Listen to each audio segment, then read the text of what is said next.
Okay lang siya. Hindi siya nasira. Buti naman kung ganon, Retsu. Oo nga. Gon, umalis na tayo, dali. Okay. Pero kailangan natin maghanap ng bagong damit para kay Retsu.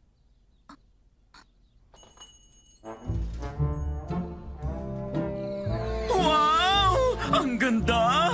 Talagang suwak na suwak para sa Heaven's Angels! Perfect!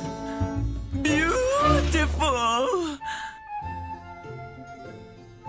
Oh, Ooh! Ang galing na ginawa ko, di ba?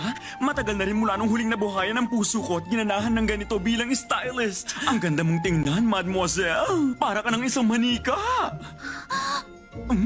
May problema ba? Wala naman po. Sige, iwan na muna kita.